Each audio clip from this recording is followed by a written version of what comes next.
one thing many people around the world love is a good story, especially if that story is very relatable. And I'm going to share with you a very important story from the Bible. And when you hear the words Bible, you may think, oh, it's historically inaccurate. But the New Testament has over 25,000 original word-to-word copies of the version that we have today. The Bible is 99.5% historically accurate and has been acclaimed by multiple atheists, I remind you, to be one of the most historically accurate books in all of history. And the reason I tell this to you is that so you can understand the importance of the words in the Bible. Because the words in the Bible, the manuscripts written over the words of the Bible, were written around 20 years after. The events of Jesus' lifetime were written 20 years after they happened. And with Alexander the Great's lifetime, they were written centuries after. And there's only 5 main second-hand accounts that we have. With the New Testament, there are a literal 1,000 times that amount. Think for just a little bit on how one historical figure can survive thousands of years. I'm betting in 300 years, no one's going to know who Alexander the Great is. We might even have his historical records, but he won't be remembered as a prominent figure in history, unless you're an absolute history nerd. Moving on, the story I'm going to read for you is in Luke 8:26 through 34, where Jesus crosses the lake from Galilee into the region of the Gerasenes. And when Jesus had got to shore, a demon-possessed man came bolting up to him. Jesus asked him what the man's name was, but he replied, "My name is Legion, for there are many of us." Now, these many of us that he's referencing are the demons that are possessing him. And they were begging him to not send them into the abyss. Now, if you're not aware, the abyss is kind of like an eternal torment, how the media depicts hell, but kind of like a big void that all the demons are going to eventually go into. Kind of confusing, I know. Sorry about that.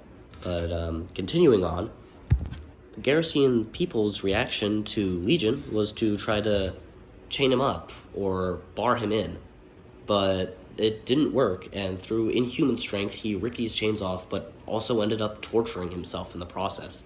And at night, he would cut himself and let out loud screams that the entire people could hear. And yet these demons come bolting to Jesus, begging that they are not ended in mere seconds. You see the power that God is displaying here? So Jesus' solution to this is to send the demons into a herd of pigs on a cliffside. But when the demons possess these pigs, they become so startled they ran themselves off the side of the cliff. And when the Gerasene people see Legion, now a free man, in his right mind, clothed and sitting at the feet of Jesus, they were afraid by the remarkable change that Jesus had made in this man's life. He was torturing himself, acting like a lunatic, naked and running around, which, yeah, that's how I was before I met God. Really, I was not in my right mind. I thought no one loved me, but that's not the truth, and that's not the truth for you either. The amount of radical change that Jesus Christ can do in your life is so much more important than you could possibly think that it is. And the truth is, before I knew God, I was a legion. There were things that I was carrying, these burdens. I had so much anger, so much hate, so much guilt, and so much shame that when I woke up in the morning, I considered if it was worth waking up. And I didn't even see that it was God who was holding the bolt cutters. I didn't have to carry this weight.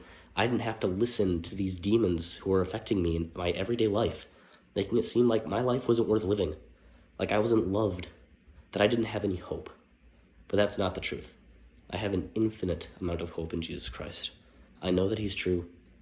I've seen all the facts, all the videos that disprove God, but now that I see God, they don't. Now that I know God, they never will. So I urge you to read Luke 8:26 through 39, because before I knew God, there was a darkness that was overpowering in my life. And the thing is, God is always at the door knocking. All I have to do to remove that darkness, to see God's light, is open the door. That's all you have to do. God's knocking on your door right now. All you need to do is open it. So please, I beg you, with all of your heart, chase God. With all of your heart, seek to know him. There is no low strong enough to stop God.